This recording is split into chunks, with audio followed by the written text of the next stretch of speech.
পহেলগামে জিহাদি হানার ঘটনায় নিহত হয়েছেন কলকাতার বেহালার বাসিন্দা সমীর গুহ। বেহালার শখের বাজারের বাসিন্দা ছিলেন সমীর বাবু। নিহতের স্ত্রীর হাতে জীবন বীমার ডেথ ক্লেমের টাকা মাত্র ৩৬ ঘন্টা অর্থাৎ ৩ দিনের মধ্যে তুলে দিল কর্তৃপক্ষ। জিহাদি হানার ঘটনায় নিহত সমীর গুহর বাড়িতে গিয়ে তাঁর স্ত্রী সর্বরী গুহর হাতে ডেথ ক্লেমের ১,৭০,০০,০০০ টাকার চেক তুলে দেন জীবন বীমার আধিকারিকরা। মঙ্গলবার ২২ এপ্রিল পহেলগামের ভাইসারান ভ্যালিতে নিরীহ পর্যটকদের উপর নির্বিচারে হামলা চালায় জিহাদিরা। প্রাণ যায় ২৬ জন পর্যটকের। সেই তালিকায় ছিলেন বেহালার শখের বাজারের বাসিন্দা সমীর গুহ। তার মৃত্যুর খবর পেয়ে মুখ্যমন্ত্রীর নির্দেশে তার বাড়িতে গিয়েছিলেন রাজ্যের মন্ত্রী অরূপ বিশ্বাস। তবে মৃত্যুর মাত্র ৩৬ ঘন্টার মধ্যে এভাবে ডেথ ক্লেমের অর্থ হাতে পেয়ে যাওয়ার ঘটনা নজিরবিহীন বলেই মনে করা হচ্ছে। স্বাভাবিকভাবে মানবিক একটা দিক দেখিয়েছে এলআইসি কর্তৃপক্ষ, যেটা উল্লেখ না করলে বা তারিফ না করলেই নয়। এই টাকাটা ওই পরিবারের কাছে একটা বড় রিলিফ এই মুহূর্তে। আমার সহকর্মী রাজেশ সাহা এ বিষয়ে তার প্রতিবেদনে কি বলছেন শোনাবো আপনাদের। কাশ্মীরের পহেলগামে জঙ্গিদের গুলিতে মৃত্যু হওয়া বেহালার বাসিন্দা সমীর গুহর পাশে দাঁড়ালেন এবার ভারতীয় জীবন বীমা সংস্থা। সমস্ত জটিলতা কাটিয়ে ঘন্টার মধ্যে তার পরিবারের হাতে তুলে দেওয়া হলো অর্থ সাহায্য। ইতিমধ্যে যেটা জানা যাচ্ছে যে জীবন বীমা সংস্থার তরফেই জানানো হয়েছে যে ইতিমধ্যেই মৃত সমীর গুহর স্ত্রী সর্বরী গুহর হাতে ১,৭০,০০,০০০ তার জীবন বীমার যে টাকা ছিল সেই টাকা তুলে দেওয়া হয়েছে ইতিমধ্যেই পরিবারের হাতে। বেহালা শখের বাজার ব্রাঞ্চে জীবন বীমা করা ছিল সমীর গুহর। গত মঙ্গলবার তারা কাশ্মীরে পহেলগামে গিয়ে জঙ্গিদের গুলিতে ঝাঁঝরা হয়ে যান, মৃত্যু হয় সমীর গুহর। বেহালার শখের বাজার এলাকারই বাসিন্দা তিনি। পহেলগামে গিয়ে মৃত্যু হয় জঙ্গিদের গুলিতে, এই নিষ্ঠুরতার শিকার হন তিনি এবং তারপরেই তার পরিবারের তরফে অ্যাপ্লাই করা হয়, তার ডেথ ক্লেম করা হয়। কিন্তু সমস্ত পেপারসের যত ফর্মালিটি রয়েছে, যা যাবতীয় জটিলতা রয়েছে, সেই সমস্ত কিছুর নিয়মের ঊর্ধ্বে উঠে সেই সমস্ত জটিলতা কাটিয়ে ফর্মালিটি মিটিয়ে তার পরিবারের হাতে তুলে দেওয়া হয়েছে তার অর্থ সাহায্য। এবং যেটা জীবন বীমা সংস্থার তরফে জানানো হয়েছে যে ইতিমধ্যে ১,৭০,০০,০০০ টাকা তার স্ত্রী সর্বরী গুহর হাতে তুলে দেওয়া হয়েছে। গত মঙ্গলবার কাশ্মীরে গিয়ে জঙ্গিদের গুলিতে নিহত হন এই সমীর গুহ এবং গতকাল অর্থাৎ শনিবার তার বাড়িতে পৌঁছান। অর্থাৎ ৩৬ ঘন্টার মধ্যে অর্থ সাহায্য পেয়ে গেলেন তার পরিবার। গতকাল শনিবার তার বাড়িতে পৌঁছান জীবন বীমা সংস্থার আধিকারিকরা। বেহালা শখের বাজার ব্রাঞ্চ থেকে তার শখের বাজারের বাড়িতে যান এবং সর্বরী গুহর সঙ্গে দেখা করে ১,৭০,০০,০০০ অর্থ সাহায্য অর্থাৎ যে ডেথ ক্লেম সেটা তার পরিবারের হাতে তুলে দেওয়া হয়েছে বলে জানানো হয়েছে জীবন বীমা সংস্থার তরফে। পহেলগামে জিহাদি হানায় প্রাণ গিয়েছে কলকাতার পাটুলির বাসিন্দা বিতান অধিকারী।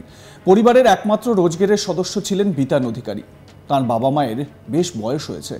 এবার বিতানের পরিবারের পাশে দাঁড়ানোর কথা ঘোষণা করলেন মুখ্যমন্ত্রী মমতা বন্দ্যোপাধ্যায়। শনিবার ২৭ এপ্রিল নবান্নের সভাঘরে চাকরিহারা গ্রুপ সি গ্রুপ ডি কর্মীদের সঙ্গে তাঁর বৈঠক ছিল। সেখানে ফোন কলের মাধ্যমেই মুখ্যমন্ত্রী যোগ দেন। এই বৈঠকেই পহেলগামে জিহাদি হানায় নিহত বিতান সহ রাজ্যের মোট ৩টি পরিবারের সদস্যদের জন্য আর্থিক সাহায্যের কথা ঘোষণা করেন মুখ্যমন্ত্রী। এদিন মুখ্য সচিব মনোজ পন্থের মোবাইলে ফোন করে বার্তা দেন মুখ্যমন্ত্রী। তিনি বলেন, বিতান অধিকারীর বাবা মায়ের বয়স হয়েছে। বিতানের মায়ের জন্য স্বাস্থ্যসাথী কার্ড করে দেওয়ার কথা জানান মুখ্যমন্ত্রী। এছাড়া বিতানের বাবার জন্য বিশেষ ফান্ডের আওতায় মাসে ১০,০০০ টাকা পেনশন দেওয়ার কথা ঘোষণা করেন মুখ্যমন্ত্রী। এছাড়া এদিন মুখ্যমন্ত্রী বলেন, পহেলগামে জিহাদি হানার ঘটনায় রাজ্যে যে ৩টি পরিবারের সদস্যরা জানে শেষ হয়েছে বা ৩টি মানুষ জানে শেষ হয়েছেন, তাদের পরিবারকে ১০ লক্ষ টাকা করে আর্থিক সহায়তা করবে রাজ্য সরকার। এর মধ্যে যাদের বাড়িতে বয়স্ক বাবা মা আছে তাদের ক্ষেত্রে এই ১০ লক্ষ টাকা ২ ভাগে ভাগ করে দেওয়া হবে। নিহতের স্ত্রী পাবেন ৫ লক্ষ টাকা এবং বাবা মা পাবেন ৫ লক্ষ টাকা। এছাড়া বেহালার বাসিন্দা সমীর গুহ ও পুরুলিয়ার বাসিন্দা মনীষ রঞ্জন মিশ্রের পরিবারের কেউ যদি সরকারি চাকরি চান তাও দেওয়া হবে বলে এদিন জানান মুখ্যমন্ত্রী। এছাড়া জিহাদি হামলার পরই সেনা অভিযানে গিয়ে জানে শেষ হয়েছেন নদিয়া তেহট্টের বাসিন্দা ভারতীয় সেনা জওয়ান ঝন্টু আলী শেখ।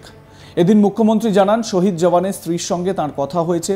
শহীদের স্ত্রীকে সরকারি চাকরি দেওয়া হবে বলেও জানান মুখ্যমন্ত্রী।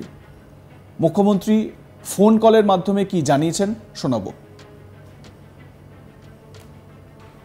তুমি দেখেছো যে আমাদের অলরেডি ৩ জন কাশ্মীরে মারা গেছেন এবং তাছাড়াও আর্মি পরিবারে তেহট্টে মারা গিয়েছেন ঝন্টু। তার স্ত্রীর সাথে আমার আজকে কথা হয়েছে। কাশ্মীরে যারা মারা গেছেন ওই বিতান অধিকারীর বাবা মায়ের সাথে আমার কথা হয়েছে, তারা যথেষ্ট বয়স্কা এবং আমাদেরও একটা কর্তব্য আছে, সেন্ট্রাল গভর্নমেন্ট নিশ্চয়ই টাকা দেবে, কারণ এটার জন্য ওদের দিতে হয়। আর 13 টাকা মারা গেলে তাকে অনেক সাহায্যই করতে হয়। আমরা যেটা সিদ্ধান্ত নিয়েছি যে আমরা 10 লাখ টাকা করে পরিবার প্রতি দেব এই পরিবারগুলোকে যারা 13 টাকা মারা গেছে এবং আর্মি ভাই তিহট্টে মারা গেছে। তবে একটা ক্ষেত্রে যেটা বাবা মা যাদের আছে খুব সিনিয়র, তাদের আমরা টাকাটা দুভাগে ভাগ করব। 5 লাখ টাকা ওয়াইফের নামে যাবে, 5 লাখ টাকা যাবে বাবা মার নামে। আর একটা হচ্ছে বিতানের বাবা মা যে আছে তারা খুবই বয়স্ক, তার ছেলের পয়সায় ওষুধ কিনতে হতো।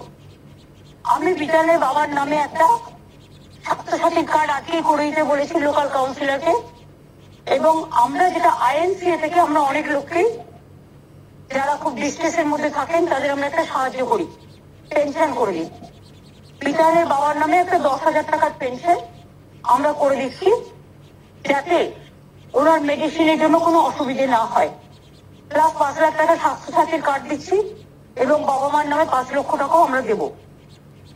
পরিবার প্রতি 10 লক্ষ টাকা করে আমরা দেবো রাজ্য সরকার থেকে। এই যে 5টি পরিবার আছে, 5টি পরিবারকে। 2 হচ্ছে যদি কেউ চাকরি চান, যেমন আমাকে তিহট্টের ধন্টু শ্রী সাথে আমার কথা হয়েছে, তিনি 12 ক্লাস পাস করেছেন, গ্রাজুয়েশন করতে গিয়েছিলেন, যাই হোক কমপ্লিট করা হয়নি, তো তাকে আমরা একটা চাকরি করে দেবো আইন অনুযায়ী, special as a special case. এবং তার বাচ্চা দুটো আর্মি স্কুলে পড়তো, ওরা এখানেই থাকবে। আমি তো অলরেডি সিএস তোমাকে কথা বলতে বলেছি মনোজ, জিজ্ঞেস করে নাও যে ওরা ওখানে থাকবে না ওরা কলকাতায় থাকবে, কারণ আর্মি স্কুল কলকাতায় আছে, তিহট্টেতে মনে হয় নেই। তাহলে আমরা অন্য ভালো স্কুল দেখে সেখানে বাচ্চাগুলো পড়াশোনার ব্যবস্থা করতে পারি। এইটা আমার আজকে বিশেষ করে বলার ছিল, কারণ যারা মারা গিয়েছে তারা তো ফিরে আসবে না, কিন্তু তাদের পরিবার পরিজনরা যাতে ভালো থাকে এইটার জন্য আশা করি এই যেগুলো অ্যানাউন্স করলাম। এবং মুর্শিদাবাদটা আমি নিজে গিয়েই দেবো, আমি তো নিজে যাবো, ওখানে 3টে পরিবার আছে তারাও 10 লাখ টাকা করে পাবে, সেটা আমি নিজে যাবো মেয়ের ফার্স্ট উইকে, আমি তখন দিয়ে দেবো। আপনাদের মতামতের বিষয়ে জানাতে থাকুন, দেখতে থাকুন আজ তাক বাংলা। সাবস্ক্রাইব করুন আমাদের ইউটিউব চ্যানেলটি, বেল আইকন প্রেস করুন নোটিফিকেশন পেতে।